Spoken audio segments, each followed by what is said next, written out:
அப்பட்டமான கருத்தை சொல்லிட்டு இருக்கிறீங்க, நாங்க என்ன முட்டுக்கட்டையா போட்டோம், குறுக்கா வந்து நின்றோம், நீங்க ஆளுக்கு சொல்லிக்கிட்டீங்க சட்டம் அப்படின்னு கேட்டா அதுக்கு பதிலே காணா. தேவையில்லாம பதிலுங்கிற பேர்ல பதிலுங்களாக சொல்லிக்கிட்டு இருக்காங்க. இன்னொன்னு, நம்ம குர்ஆனையும் ஹதீஸையும் நீங்க இமாமோட விளக்கம் இல்லாம புரிஞ்சுங்களே. கலால் விஷயம் பதில சொன்னீங்க. வல்ஃபஜ்ர் வளையாலின் அஷரின் 10 இரவுகள் இருக்குது. இந்த 10 இரவு அப்படிங்கறத நீங்க எப்படி புரிஞ்சீங்க? அதுக்கு விளக்கம் கேட்டோமே. லாப்ஸும் ஜாதலுக்கு விளக்கம் கேட்டோம். அஹது வாஹிதுக்கு விளக்கம் கேட்டோம். 53 அப்படிங்கறது விளக்கம் கேட்டோம். இதுவெல்லாம் குரான் இருக்குது. விளக்கம் இல்ல விளக்கம் தர வேண்டியதானே. இதுக்கெல்லாம் விளக்கம் தராம 1002 தவிர 103 தவிர இதா பதிலு? இந்த பதிலா? இது பதில் ஆகுமா? சம்பந்தம் இல்லாம சொல்லிக்கிட்டு இருக்கிற கதை கேட்கறதுக்கு மக்கள் வந்தாங்க. உங்க தலைப்பு நீங்க இல்லைங்க. எங்க இமாம்கள் நீங்க விழுவதை தடுத்து நிறுத்துகிறார்கள். இப்ப வழங்காதீங்க, இப்படித்தான் விளங்கன்னு சொன்னாங்களா? அவங்க கருத்து சொன்னாங்க. சரிந்தா ஏற்றுக்கொள்ளுங்க, இல்லன்னு விடுங்க. நீங்க உங்களுடைய நிலைப்பாடு என்ன? நீங்க இப்படிதான் அர்த்தம் வைக்கணும், வேற ஏதாவது அர்த்தம் வைக்க கூடாதுன்னு அவங்க சொன்னாங்க. உங்களை தடுத்து நிறுத்துறான்னு அர்த்தமாகும். அப்படி நிறுத்தினாங்களா? நீங்க இஷ்டம் ஏற்றுக்கொள்ளுங்க. இப்ப அது தலைப்பல்ல. உங்களால் புரிய முடியும் என்றால் எப்படி புரிய முடியும்? கேட்ட கேள்விக்கு என்ன பதில்? ஸல்லல்லாஹு அலைஹி வஸல்லம் சொன்னாங்க அல்லாஹ் அல்லாஹ்வை கொண்டு சத்தியம் செய்யக்கூடாது. ஆனா அந்த நபி நாம் ஸல்லல்லாஹு அலைஹி வஸல்லம் அபிக ஒரு சஹாபியை பார்த்து சொல்றாங்க உன் தந்தை மீது சத்தியமாண்டு. இப்ப ஸல்லல்லாஹு அலைஹி வஸல்லம் அவர்கள் ஷிர்க் என்று சொன்னார்கள். இங்கே ஒரு தோழரை பார்த்து உன் தந்தை மீது சத்தியமாக அப்படின்னு சொன்னாங்க. இது முஸ்லிம்ல பதிவு செய்யப்பட்டிருக்கு. அப்படியானால் இது இப்ப எப்படி இங்க விளங்குகிறீங்க? குர்ஆன் ஹதீஸை கொண்டு விளங்குறீங்கல்ல, இமாமோட துணை தேவையில்லைங்கிறீங்கல்ல, இந்த ஹதீஸை நீங்க எப்படி விளங்குவீங்க அப்படிங்கறத எங்களுடைய கேள்வி. அதே போல சாலிம் ரலியல்லாஹு அன்ஹு அவர்கள் பிரச்சனையில அவங்க பால் ஊற்ற பிரச்சனையில இப்ப இதுவெல்லாம் புரியல அப்படின்னு சொல்றீங்க. அது சயானத்தை ஒப்புக்கொள்ள மாட்டேங்கிறீங்க. ஏன்? இமாம்களுடைய கருத்தை நீங்க ஒப்புக்கொண்டுட்டா இதெல்லாம் சர்வசாதாரணமா நீங்க ஏற்றுக்கொள்ளலாம். இந்த ஹதீஸை கொச்சப்படுத்த தேவையில்லை, இந்த ஹதீஸை நீங்க அசிங்கப்படுத்த தேவையில்லை, ஆபாசப்படுத்த தேவையில்லை. இமாம்களுடைய உதவி இருந்தால் அந்த ஹதீஸை நீங்க சரியாக புரிந்து கொள்ள முடியும். அதே போல உம்மு ஹராம் ரலியல்லாஹு அன்ஹா அவருடைய பிரச்சனையில நபி நாம் ஸல்லல்லாஹு அலைஹி வஸல்லம் அவங்க வீட்டுக்கு போனாங்க, தனிமையில இருந்தாங்க, பேணு பார்த்தாங்க, இப்படியெல்லாம் செய்வாங்களா அப்படின்னு சொல்றீங்களே. இதை அசிங்கப்படுத்த ஹதீஸை அசிங்கப்படுத்துறீங்க, ஆபாசப்படுத்துறீங்க. அதனால ஹதீஸை ஒப்புக்கொள்ள மாட்டோங்கிறீங்க. இறை குஃபருக்கு கொண்டு போய் விட்டுருமே, அது நீங்களே சொல்லி இருக்கீங்களே. ஹதீஸை மறுத்த அப்பட்டமான இறை மறுப்பு ஏன் செய்றீங்க? இமாம்களுடைய விளக்கம் இருந்தா இந்த ஹதீஸை மறுக்க தேவையில்லையே. அதனாலதான் சொல்றோம், குர்ஆனையும் ஹதீஸையும் ஒழுங்காக புரிவதாக இருந்தால் இமாம்களுடைய விளக்கம் வேண்டும். அப்ப பிரச்சனை இல்ல, ஹதீஸ் மறுக்க தேவையில்லை. சாலிம் ரலியல்லாஹு பிரச்சனை இருந்தாலும் சரிதான், உம்மு ஹராம் ரலியல்லாஹு அன்ஹா அவங்களுடைய பிரச்சனை இருந்தாலும் சரிதான். அதே போல பாருங்க, குர்ஆனையும் ஹதீஸையும் நாங்களே புரிவோம். நீங்க இப்ப உங்கள்கிட்ட ஒரு கேள்வியை கேட்கிறேன். அல்லாஹு தஆலா குர்ஆன்ல சொல்லி காட்டுறான், ஒமை யர்ததி மின்கும் அன் தீனிஹி ஃபயமுத் வஹுவ காஃபிருன் ஃபஉலாயிக ஹபிதத் அமாலுஹும்ங்கறான். யாரு முர்த்தத் ஆயிட்டாங்களோ, அதே நிலையில மௌத்தாகிறாங்களோ அவங்களுடைய அமல்கள் எல்லாம் அழிந்து போய்விடும்ங்கறான்.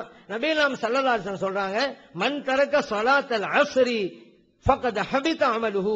யார் அஸர் தொலை விட்டு விட்டானோ அவனுடைய அமல் எல்லாம் அழிந்து போய்விடும் அப்படிங்கறாங்க. இது புகார்ல பதிவு செய்யப்பட்டிருக்கு. இப்ப அப்படியான அஸர் தொலை விட்டு விட்டாங்க அவன் எல்லாம் முர்த்தத்தா? அப்ப முர்த்தத்துடைய சட்டத்தை இங்க ஸல்லல்லாஹு அலைஹி வஸல்லம் எப்படி சொன்னாங்க? இதுல வேற நீங்க கலா தொழுகையே இல்லங்கிறீங்க. ஒரு ஆள் அஸர் தொலை விட்டுட்டாரு, கலா தொழுகை வேற வேணான்னு வேற நீங்க சொல்லிக்கிட்டு இருக்கீங்க. இப்ப அவருடைய வணக்கம் எல்லாம் அழிஞ்சு போய் விடுமே இந்த ஹதீஸ் பரம் பார்த்தா. அல்லாஹ் தஆலா முர்த்தத் அந்த சட்டங்கிறான், அஸர் தொலை விட்டுட்டாலே இந்த நிலைமைங்கறாங்க நபி நாம் ஸல்லல்லாஹு அலைஹி வஸல்லம். இது எப்படி புரிய போறீங்க? அப்ப குர்ஆனி ஹதீஸை இமாமுடைய விளக்கம் இல்லாம எப்படி புரியுங்க அப்படிங்கறது நீங்க சொல்லுங்க. இப்படி நாங்க எவ்வளவோ கேள்வி கேட்டோம், வழி சொல்லல. 1002 தவிரங்கிறீங்க, 103 தவிர, அதெல்லாம் இங்க சப்ஜெக்டே கிடையாது. கேட்கறது வேண்டாம், நல்லா இருக்கலாம், நகைச்சுவா இருந்துகிட்டு இருக்கலாம். இது வேண்டாக்கா நல்லா தெரியும். இது ஆய்வு செய்யற மக்கள், சிந்தனை மக்கள் 4 விஷயத்தை திடீர்னு வந்தாக்கா இது என்ன ஆக்கப்பூர்வமான. அன்பிற்குரிய சகோதரர்களே, இந்த சாவியில வந்த ஒரு செய்தியை சொன்னோம். அதுல நம்ம சொன்னதுல ஒரு வார்த்தையை தான் அவர் விளக்க சொன்னார், தவிர மற்றதை கவனிக்கல. அப்புறம் அவரே அதுக்கு மறுத்து புரண்டு பேசினார்.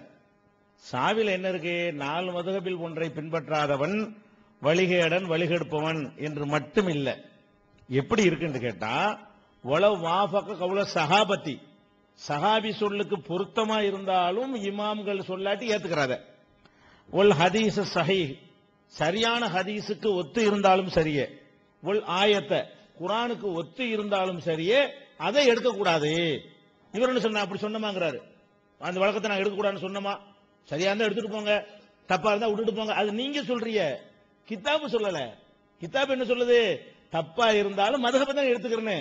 குர்ஆனுக்கு நேர் மாத்தமா இருக்கு, ஃபிரௌன் மூமின்ங்கறாங்களா, அதை எடுத்துக்க. அப்படிதான் அதுக்கு அர்த்தம் சொல்றாங்க. இப்ப நான் என்ன விளங்குறோம்? அதுல என்னத்தை நான் சாவில இருந்து எடுத்து வச்சனோ அதை சொல்லிட்டு அதே அமர்வுலயே பல்டி அடிச்சு என்ன செய்யறாரு, மாத்தி பேசுறாரு. உங்களால எடுக்க வேணாண்டது, திரும்ப எடுத்துட்டு போங்க, தப்புனா விட்டுட்டு போங்க, அப்படி சொல்லலையே. நீங்க மதுஹப் ஆளுகள் பர்மிஷன் கொடுக்க மாட்டேங்கிறீங்களே, தப்பா இருந்தாலும் எடுக்கக்கூடாது, இமாம் சொன்னா மட்டும்தான் எடுத்துக்கிறேன்னு. இன்னும் சொல்ல போனா அன்னல் அஹ்தபில் அவாஹிரில் கிதாபி வசுன்னா மின் உசூலில் குஃப்ரி, குர்ஆன் ஹதீஸுடைய நேரடியான அர்த்தத்தை எடுப்பது குஃப்ரு, குஃப்ருடைய அடிப்படை அங்கதான் உண்டாகுதுங்கிறீங்க. அப்ப சாவில் அப்படியே மதுஹப்ல உள்ளதுக்கு மாத்தமா ஹதீஸ்ல இருந்தா ஹதீஸை எடுத்துக்கணும் இருக்குதா, எடுக்க கூடாது இருக்குதா? மதுஹபுக்கு மாத்தமாவும் குர்ஆன்ல இருக்கும், நீ குர்ஆன் எடுக்க கூடாது, மதுஹப் எடுத்துக்க. மதுஹப் மாத்தமா ஹதீஸ்ல இருக்கும், நீ ஹதீஸ் எடுக்க கூடாது, மதுஹப் எடுத்துக்க. அப்ப குர்ஆன் ஹதீஸ் அடிப்படையில் விளக்கம் சொன்னார்களா இமாம்கள்?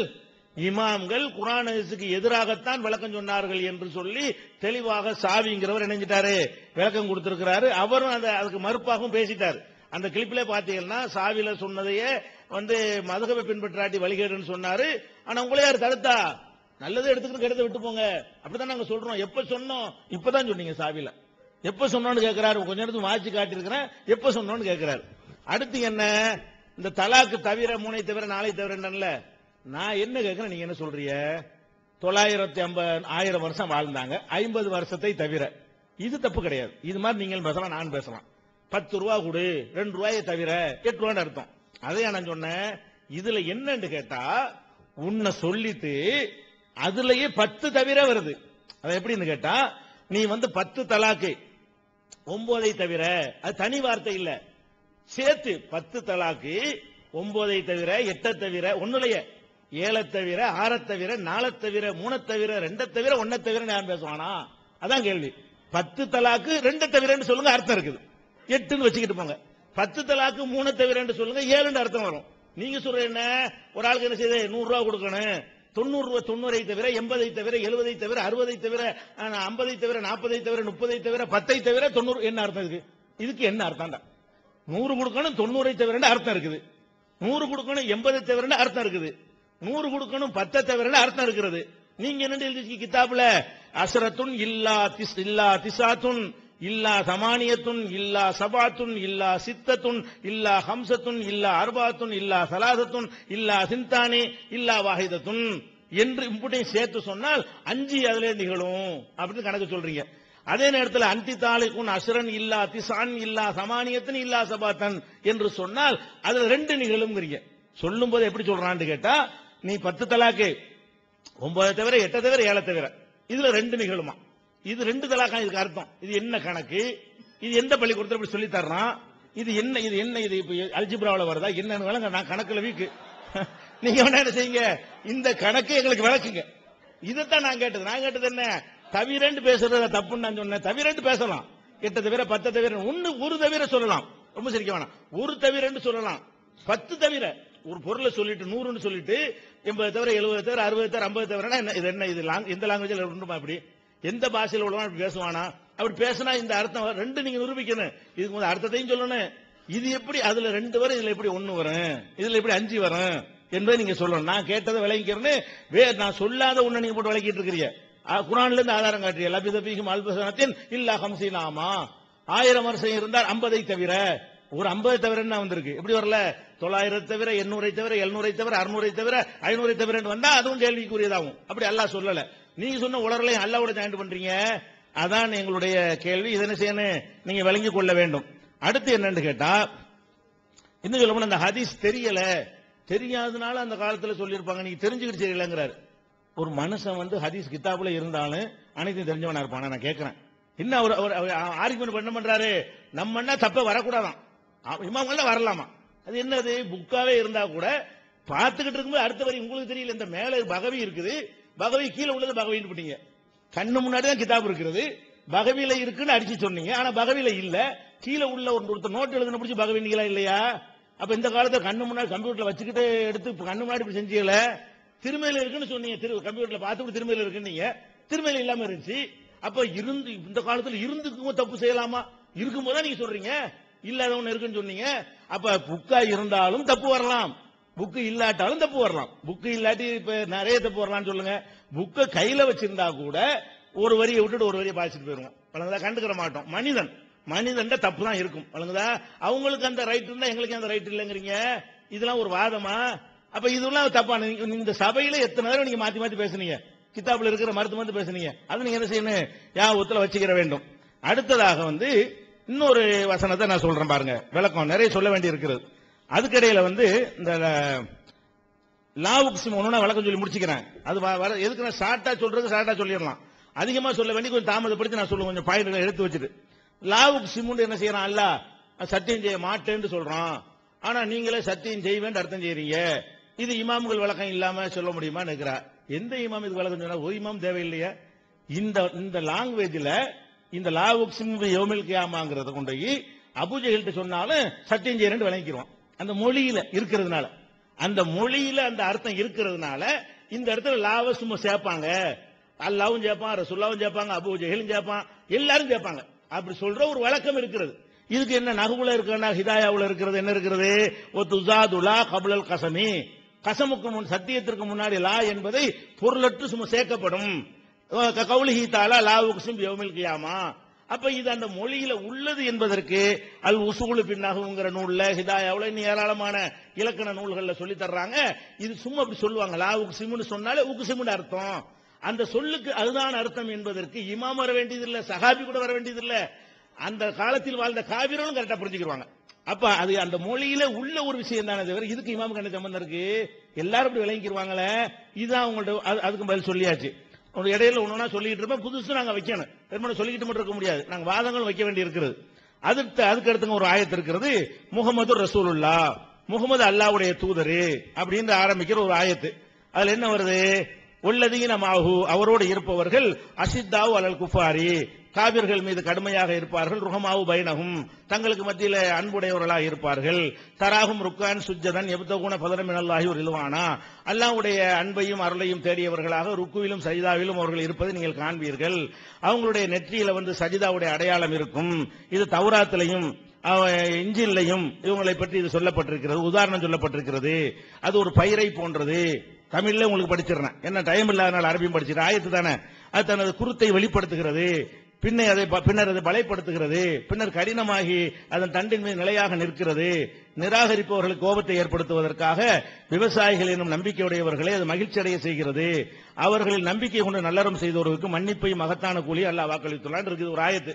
இதுல என்ன இருக்குது, ரசூல் ஸல்லல்லாஹு அலைஹி வஸல்லம் அவங்களோட இருக்கக்கூடிய இந்த சமுதாயம், அதாவது தங்களுக்கு மத்தியில் இரக்கமா இருக்கிறாங்க, எதிரிகள்கிட்ட கடுமையா இருக்கிறாங்க, வணக்க வழிபாடுகளில் ஈடுபட்டு இருக்கிறாங்க, சைதாவுடைய அடையாளம் நெத்தியில் இருக்குன்னு இருக்குது. எல்லாத்துக்கும் அர்த்தம் விளங்குது. அர்த்தம் செய்யறாங்க, என்ன செய்யறாங்க தெரியுமா, அதாவது உள்ளதீன மாஹு, ரசூலுல்லாஹ்வோடு இருப்பவர்கள் இருக்குல்ல, அது யானி அபாபக்கரு, அது அபூபக்கரை குறிக்குது. அசித்தாவல் குப்பாரி, எதிரிகளுக்கு கடுமையா இருப்பார்கள் உமரை குறிக்கிறது. ருஹமாவு பைனஹும், இரக்கமா இருப்பார்கள் உஸ்மானை குறிக்கிறது. ருக்கு செய்தாவில் இருப்பார்கள் அலியை குறிக்கிறது. அல்லாஹ்வுடைய அருளை தேடுவார்கள் என்பது ஜுபைர் அப்துர் ரஹ்மான் இப்னு அவுஃப் குறிக்கிறது. இப்படின்னு சொல்லி சஹாபாக்கள் இருக்கிற ஒட்டுமொத்த தன்மை அல்லாத சொல்றான். அந்த வசனத்தை வாசிக்கும் போது அபூபக்கர் உமர்லாம் ஒன்னும் வரல, ஒட்டுமொத்த சஹாபாக்கள் தங்கள் மத்தியில் இரக்கமா இருப்பார்கள், மற்றவங்கள்ட்ட கடுமையா இருப்பார்கள், வணக்க வழிபாடுகளில் ஈடுபடுவார்கள். அனைத்து சஹாபாக்களும் சொல்லக்கூடிய ஒரு ஆயத்தை விளங்குறத விளக்காம ஆக்கி என்ன செய்யறாங்க, அவரோடு இருப்பவர்கள் அபூபக்கர், இரக்கமா இருப்பார்கள்னா கடுமையா இருப்பார்கள்னா உமரு, இரக்கமா இருப்பார்கள்னா உஸ்மான், ஒவ்வொரு தன்மை ஒவ்வொரு ஆள்கிட்ட இருந்த மாதிரி மொத்தம் 5 பேருக்கு கொண்டு முடிச்சு போடுறாங்க. இந்த விளக்கத்தை இது எங்க இருந்து எடுத்தீங்க? இது குர்ஆனை குழப்புதா விளக்குதா? குர்ஆனுடைய விளக்குங்கிற பேர்ல இல்லாத சொல்லி வச்சிருக்காங்களா, கரெக்டா சொல்லி வச்சிருக்காங்களா? அப்ப இதுக்கு நீங்க என்ன செய்யணும், இதுக்கு பதில் சொல்லணும். அதே மாதிரி இப்ப நவீன காலத்து வாழ்ந்துகிட்டு இருக்கிறோம், மழை பெய்யுது, மழை ஏன் பெய்யுதுங்கிற நம்ம எல்லாத்துக்கும் தெரிகிறது.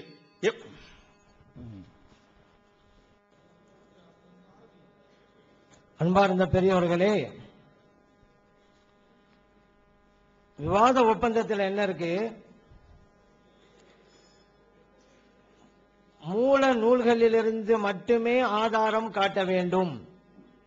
அவை அச்சு பிரதியாகவோ மென்பொருள் பிரிண்ட் அவுட் பிரதியாகவோ இருக்கலாம். மாற்று அணியினர் கேட்கும் போது அவற்றை காண்பிக்க வேண்டும். மூல நூல் தானே காமிக்கணும். நம்ம ஃபுசூஸுல் ஹிகம் சொன்னாங்க, கேட்டோம். ஃபுசூஸுல் ஹிகம் பத்தி யாரோ ஒரு ஆள் கிதாப் எழுதின பத்தி நம்மளுக்கு தந்திருக்கிறாங்க. ஏன்னா அது விமர்சன கிதாபா இருந்துகிட்டு இருக்கு. ஃபுசூஸுல் ஹிகம் அப்படிங்கிற கிதாபில் இருந்து அதுல இந்த காலங்க போட்டு தந்தது ஒண்ணு, எந்த இடத்துல அவங்களுடைய அந்த இபாரத்தை அவங்க தந்திருக்கிறாங்கல்ல, அதுல